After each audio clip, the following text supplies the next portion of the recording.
নমস্কার, আমার নাম বাসুদেব বিশ্বাস। হ্যাঁ, আমার গ্রাম শ্রীকৃষ্ণপুর, পোস্ট অফিস বানিয়া, জেলা নদিয়া, থানা আমার পলাশিপাড়া। ফার্মার তো 8 বছর ধরে ফার্মিং এর সঙ্গে যুক্ত। তো উনি কোন কোন হাঁস নিয়ে ফার্মিং করেছেন বা এই মুহূর্তে কোন কোন হাঁস নিয়ে ফার্মিং করছেন, চলুন সেটা শুনে নিই। বর্তমান আমাদের এক একটা ওয়েদারের সাথে এক একটা টাইমে এক একটা হাঁসের উপরে আমাদের কাজ হয়। এখন ঠান্ডার টাইমে আমাদের ইন্ডিয়া রানারটা বেশি চলে মার্কেটে। এরপরে ক্যাম্বেল, আচ্ছা, হোয়াইট প্যাকিং, এই দুটো এইভাবে আসতে থাকে। হ্যাঁ, ওকে। আমাদের নদিয়ার ওয়েদারে হাঁস বাঁচে না, আর এই ফার্মার 20 বছর ধরে ফার্মিং করে যাচ্ছেন, ওনার একটাও হাঁস মরে না। এটা কি করে সম্ভব? এই তো মানুষ এইখানটায় সব থেকে জিরো বাচ্চা, ছোট বাচ্চা নিয়ে বোর্ডিংয়ে মেরে ফেলে। কারণ হলো একটাই, তারা সঠিক ফর্মুলায় যদি বাচ্চা বোর্ডিং না করতে পারে, তাহলে আপনি 1000 বাচ্চা নিলে যে কথা বললেন, 1000-এ 100 বাচ্চাও টিকবে না। সঠিক টাইমের খাবার দেওয়া, কিভাবে খাবারটা দেবে, কোন ধরনের খাবার খাওয়াবে, কোন ধরনের মেডিসিন ব্যবহার করবে, কতটা লাইটের হিটের দরকার।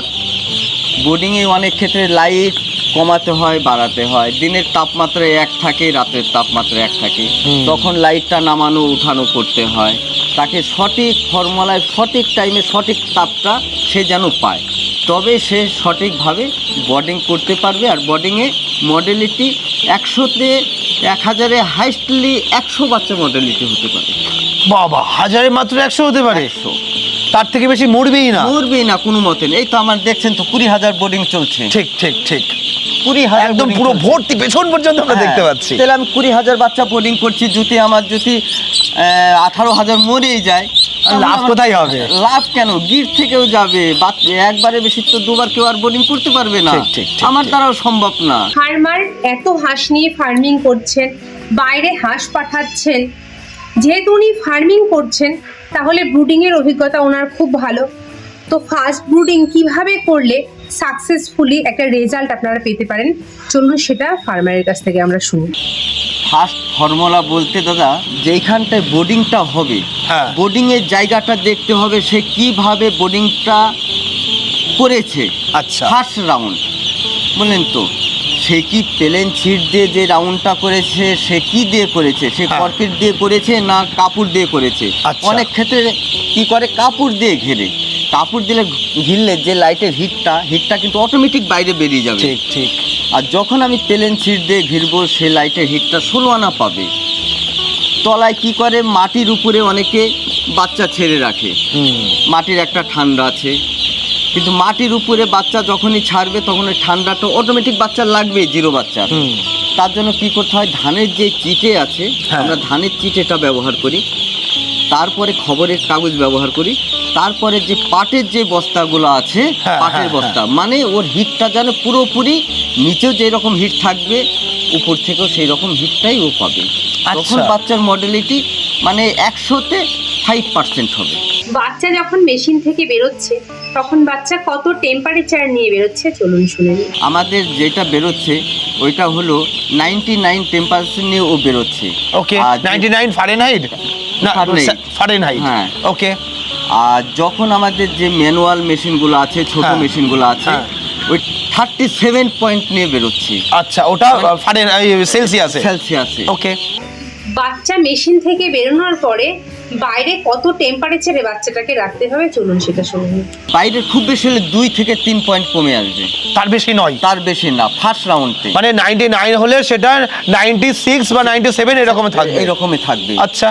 আর একটা বাচ্চা যখন বেরোবে, এই বাচ্চাটা আপনার 3 দিন, মানে এর পেছনে যে কুসুমটা মেশিন থেকে বেরোনোর সঙ্গে সঙ্গে 3 দিন কিন্তু যেটার পেটের ভেতরে খাবারটা থাকে, থাকবে, কুসুমটা 3 দিন পর্যন্ত থাকবে। 3 দিন পর থেকে ও কিন্তু গলবে।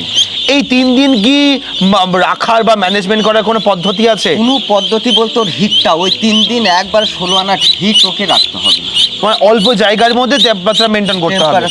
তাহলে ওখানে ওই 96 97 মেইনটেইন করতে হবে।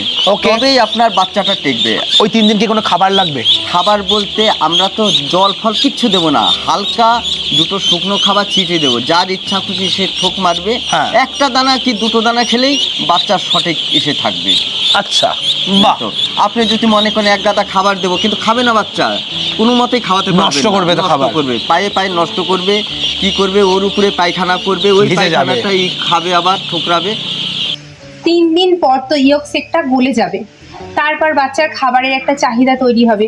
তো সেই সময়তে বাচ্চাকে কি কি খাবার দিতে হবে বা তাকে কিভাবে রাখতে হবে, চলুন সেটা ফার্মারের কাছ থেকে শুনে নিই। সেই টাইমে আপনার 3 দিন বাদে যে টাইমে খাবারটা ধরবে, হ্যাঁ, তখন হ্যাঁ, একটু হ্যাঁ। জল খাবে, গা ভেজবে, হ্যাঁ। তখন ওকে মেডিসিন ইউজ করতে হবে দাদা। আচ্ছা, ওই মেডিসিনটা পরপর 3 দিন যদি আপনি ঠিকঠাক মতন ইউজ করতে পারেন, ওইটা 100% হয় ঠান্ডার জন্য। আচ্ছা, নামটা কি বলা যাবে?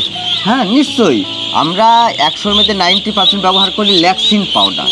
আচ্ছা, ল্যাক্সিন পাউডার এই ছোটো বাচ্চার ক্ষেত্রে যে কোনো হাঁস বলেন মুরগি বলেন, হুম হুম 100-র মধ্যে 100% কাজ করে। 100 হাঁসের জন্য এই ওষুধটা কত পরিমাণে দিতে হবে, চলুন সেটা শুনে নিই। 100 হাঁসের জন্য না, এটা হচ্ছে 2 লিটার জলে 1 গ্রাম পরিমাণে। আচ্ছা, আপনার দেখতে হবে আমার এই বাচ্চাটা কতটা জল খাচ্ছে, হুম 1 ঘন্টা কি 1.5 ঘন্টায় কতটা জল খাচ্ছে। যদি 2 লিটার জল খায় তাহলে আমি 1 গ্রাম পাউডার দেবো। হুম বুঝলেন?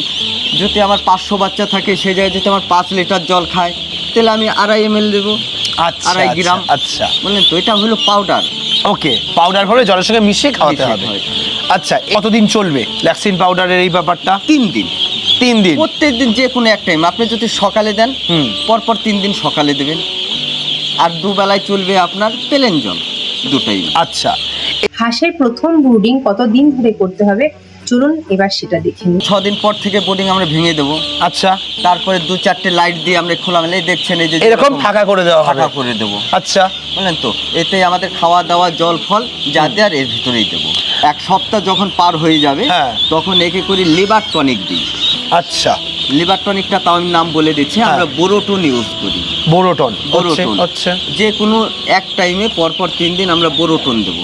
আচ্ছা বোরোটন দেবো আর খাবার আচ্ছা, এই ঝুড়িতে ঝুড়িতে এরকম খাবার বলতে যেটা আমরা স্টার্টার ফিড পাচ্ছি। সোনালি স্টার্টার, আচ্ছা। সেটাই আমরা ইউজ করি। ওকে, এতে রেজাল্ট ভালো আসে সোনালি স্টার্টার? 100%। আর 1 মাস পর্যন্ত যতদিন ভ্যাকসিন না হবে স্টার্টার চলবে। তারপরে সোনালি গোয়ার, তারপরে ওর সাথে চলবে ধানের গুঁড়ো, ভুট্টা ভাঙা, গমের আটা, হুম মানে ন্যাশনাল যে খাবারটা বাড়িতে ফলমূল তৈরি ঠিক, করে ঠিক। সেসব খাবার এটা খাওয়ানো হবে। খাওয়ানো ওকে, হবে। এই ফার্মার হাঁসের কতদিন বয়সে প্রথম ডেলিভারি করছেন, চলুন সেটা শুনে নিই। যেমন এই বাচ্চাটা যাচ্ছে আমাদের 1 মাসের বাচ্চা যাবে, এটা 1 মাস এইভাবে থাকবে, মানে 28 দিনে আমাদের ভ্যাকসিন কমপ্লিট হবে, ডাক্তারের হ্যাঁ। ভ্যাকসিনটা হবে, 30 দিনের মাথায় গিয়ে এই বাচ্চাটার ডেলিভারি। একটা হাঁসকে কতবার ভ্যাকসিন দিতে হয়, কোন কোন বয়সে ভ্যাকসিন দিতে হয়, এর ডোজ কেমন থাকে, এই ভ্যাকসিনটা মার্কেটে অ্যাভেলেবেল আছে কিনা, কোথা থেকে পাওয়া যায়, চলুন এগুলো ফার্মারের কাছ থেকে শুনে নিই। আমরা 2টো ভ্যাকসিন করি, একটা হলো 28 দিনের মাথায় হচ্ছে ডাক পেলে, হ্যাঁ 70 দিনের মাথায় গিয়ে হচ্ছে ফাউল কলেরা।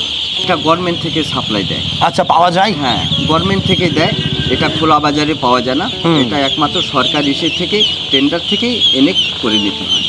বাহ। ভ্যাকসিন কি ইনজেকশন নাকি জলের ফর্মে, কিভাবে খাওয়াতে সবগুলাই হয়? ইনজেকশন।